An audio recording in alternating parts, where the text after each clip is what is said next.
How's it going, guys? AraDeek here with the AraDeek Adventures. Sorry about the delay in new video. In the future, I'm going to try to definitely put one out at least once a week. Got a little caught up in everything.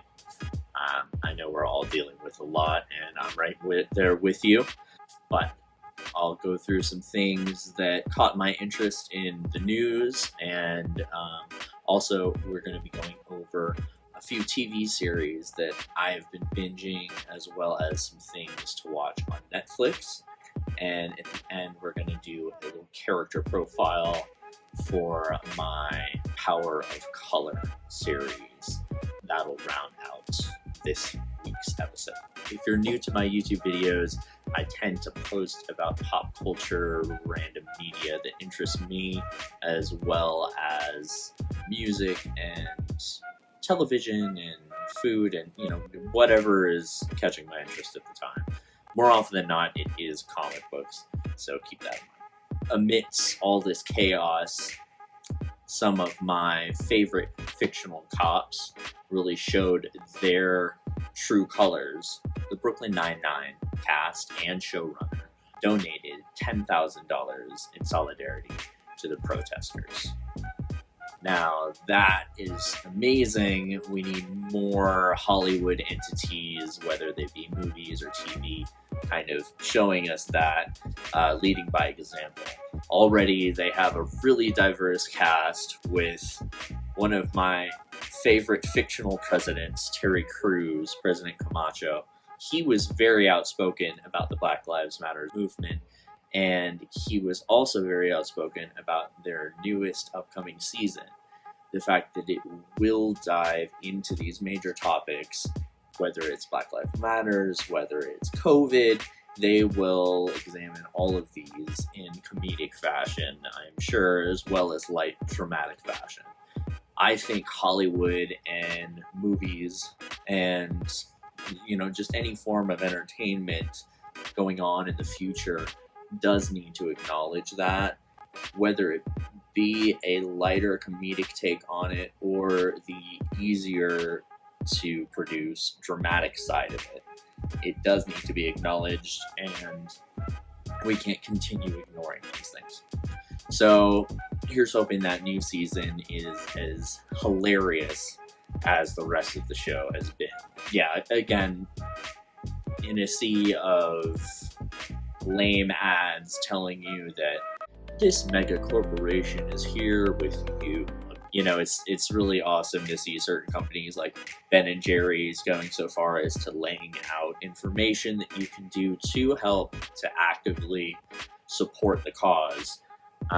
Stuff like that is fantastic, and we need more larger entities to show that. So here's hoping that it's not just a fad and this continues on and we continue seeing proper casting for major roles, because it's astounding how much the media influences how we think. So if we could cast more predominant roles like that and acknowledge and represent the hardships that they've been going through for so long, it could be astounding. So COVID has been quite miserable with the quarantining and the not being able to live a social life that we've become very accustomed to. But in good news, though, New Zealand has completely finished quarantining. They have had 0 new cases of COVID over the past few days, and they were able to continue normal life. I know this is something that we all are very eager to get back to, but considering a certain Cheeto in charge has kind of forced us to go back out into the world early, if you ask me, I think it will be continued waves, and we just have to become accustomed to a new way of life. On that good note of New Zealand defeating it, let's think about the fact that New Zealand is an amazing place. It's more than just the filming location for Lord of the Rings. It also gave us the gift of one of the more eccentric, stylish, and cool directors of recent years with Taika Waititi. I personally love all the work he does. I'm really excited for his upcoming Star Wars project, whatever it's going to be, and his second Thor movie. I think Thor Ragnarok was arguably one of the best Marvel movies in the sense of fun and epic visuals and the reference to Jack Kirby's art style. Jeff Goldblum, I mean, come on, killed it. That movie was fantastic, and Taika Waititi is an amazing director. The first thing I ever saw him create, though, was something he co-wrote as well as co-directed, and that was a movie, a mockumentary movie called What We Do in the Shadows. Now, many of you only know it as a current TV series, but it did start as a movie, and they kind of continued that story with a different set of vampires and flesh it out further with the TV series. Now, if you haven't watched the TV series yet on Hulu, I highly recommend it. The insane cameos, the key actor who played the boss in the IT Crowd, another amazing show, highly recommended on Netflix. It gives us those vibes that we had from The Office, and a lot of people are kind of not feeling that from the new Netflix original Space Force. So I'm thinking if those people are still craving that mockumentary style, you know, occasionally Zach Morris or Jim look directly at camera, but with hilarious references to classic vampire tropes and some insane cameos that kind of blew me away the first time I saw them. The first season in its entirety is up on FX, on Hulu, and the second season is still premiering new episodes weekly. Also, in recent news, we saw a trailer for the new Bill and Ted movie, Bill and Ted Face the Music. It seems kind of odd for this third movie to be coming out so much later after the first two, but I think it's coming at a good time because it's showing us some cheeseball 90s characters. And, you know, Bill and Ted, if they didn't teach us a lot, they did teach us one thing very well, and that's to be excellent to one another. And that's something we could always do. So watch the trailer for that. That just premiered. It got me quite excited. Nowadays, anything Keanu is involved in normally gets me very excited. So keep your ear to the ground for that. It'll be coming up soon. Now, there's a lot on Netflix right now. I know I kind of casually mentioned the IT Crowd. If you haven't, go through, marathon that. You'll see a lot of kind of cheesy nerd humor that I just love. And it does have that British sitcom style. So be ready for some of that dry wit. It is astounding. And it is a sitcom I could rewatch, much like The Office and Parks and Rec, over and over again. So it might be a great series to add to your list. But for movies to watch, what's in my queue right now is the brand new Netflix romantic comedy called Lovebirds, starring Issa Rae and Kumail Nanjiani. I personally love both of these actors, so for that reason alone, I'm very excited about it. But the plot seems pretty interesting. A couple on the brink of breakup become unintentionally involved in a bizarre murder mystery. Again, I've just watched the trailer and added it to my queue. Judging by the initial response I've seen it have, it should be that kind of cheesy popcorn flick that you might be seeing at the Dollar Theater, but it's perfect for us when we're sitting on our butt on the couch at home. Also, I recently watched the Netflix original movie Code 8, starring Robbie Amell and co-starring Stephen Amell. I personally really loved this movie. It made me think of the first few seasons of Heroes, back when it was really good. It made me think of that, and it made me think of an episode of Black Mirror, almost. Just because they're exploring this idea of we've been living with people with superpowers for long enough that they themselves have become marginalized, and are just being used for random labor here and there and not really using their powers to their full potential.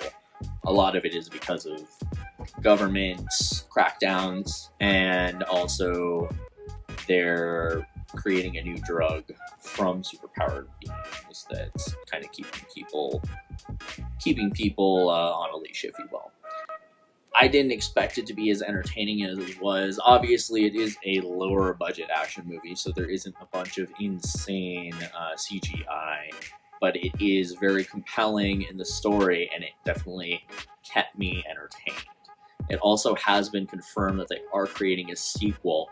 It will be for the new app Quibble? I don't, whatever the hell you call it. Quibi itself, if you don't know, is an odd-looking app. I'm sure they produced it not thinking that the pandemic would happen, because the original intent, from what I could read, is the application is supposed to be short bursts of content, whether it's 10 or 15 minutes, assuming that's how long your break is before you have to get back to work or what have you. So with that in mind, they've cut these larger series and sequences into little 10-minute marks, which can be interesting. It might feel like very episodic chapters while you're watching it, but I'm hoping that doesn't ruin the full sit-down viewing experience, and I'm also hoping the sequel will be released on Netflix eventually, or at least for digital viewing on demand. Now, for those of us that love 90s nostalgia like I do, quick alert going up for everyone. Clueless is on Netflix. For those that don't know, this is actually a retelling of the Jane Austen novel Emma, and it's actually a fantastic retelling of the story, and it almost perfectly encapsulates the 90s just ridiculous neon-soaked lifestyle that I love so much. It is very over the top and very cheesy, but if you haven't seen it, I highly recommend it. The main characters aren't as bitter and deceitful as characters in Mean Girls or Heathers. It's much more playful, and in the end, it really is just a 90s nostalgia mind melt. So if you're kind of craving that, like I tend to be craving on a weekly basis, that might be perfect for the queue for you. At the very least, just hear the slang they say, and I think we could reincorporate some of this cheesy 90s slang back into our lives. For The Power of Color, POC, the second edition in my series, I'm going to be featuring a new superhero going by the name Omni. Her series is from H1 Humanoids. It's an independent publisher. They also publish a series I really love called Ignited. Pretty much all the H1 series are really good, but Ignited and Omni are my two personal favorites. With Omni, we have an amazing protagonist kind of analyzing an intellectual hero when the standard superhero has brute strength, they have ridiculous obscene powers, they have some sort of item that gifts them something, or some curse or some family lynch. So this is a different take on a super powered ability. Gifted doctor Cecilia Kobina was once held in the highest regards by her peers and her patients alike.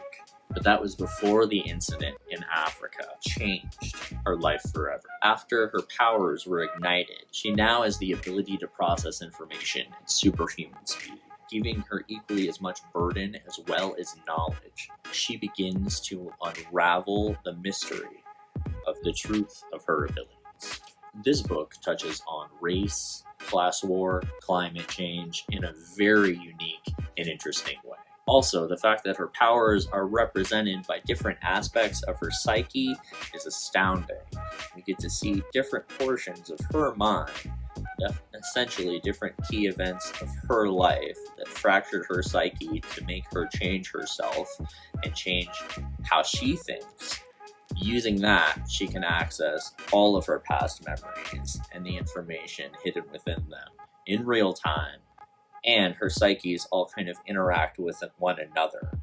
It's as if a person with multiple personality disorder could control, maintain, and talk to all these multiple personalities. And instead of them being fractured different versions of different people that are in your mind, these are different aspects of yourself and different aspects of you. It's really, really cool. And the imagery of it is fantastic. I really enjoy this book. It's definitely one to check out. Because it's from the smaller independent publisher, H1 Comics, it is a little harder to find. I will put up links for Mutiny Information Cafe, the comic book store that I love to go to and I love to support. And if you guys are hesitant to go in, don't be. They have been serving coffee through a kind of drive-through window, if you will, walk-up window, and they've just reset the floor so it's wide open now. You don't have to worry about all these tight spaces where people might kind of bump into each other. Easy 6-foot gap between everyone. They're all wearing masks. They're all being very clean, deep cleaning and sanitizing everything that they need to. They always supply amazing comic books, vinyl, regular books, coffee, you name it. Go in there, you're going to entertain yourself. Broadway and Ellsworth, Mutiny Information Cafe. Also, I'm going to put up a link for the H1 Independent Comics, as well as the comic book series I featured in my last video, Black. They're donating a large amount of profits to the movement and to support Black Lives Matter. So I'll put up a link for Black and a few of the other books off of Black Mass Studios that are fantastic. Really, you can't go wrong. These are all completely independent, publisher-owned titles, which means they poured their heart and soul into these completely brand new characters. So definitely check that out. I'll be putting those links down below. And again, thank you guys for checking out my YouTube videos. I know it's a really hard time right now. We're all going through a lot. But if you're like me, you can find this kind of fantastical out there media as not necessarily escapism, but a really good way to pass the time and entertain your brain and get all that going. Again, just keep doing what you're doing, guys. Keep building yourself up and bettering yourself and bettering those around you, as long as you're not doing wrong by anyone else and you're having fun.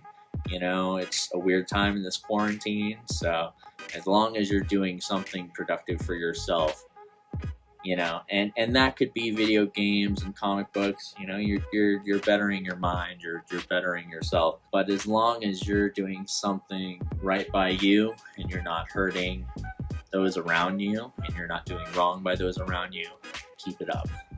You're awesome, and we're all in this together, and we're gonna make it through. Thank you guys for tuning in. I've been AraDeek, and I'll probably see you next week.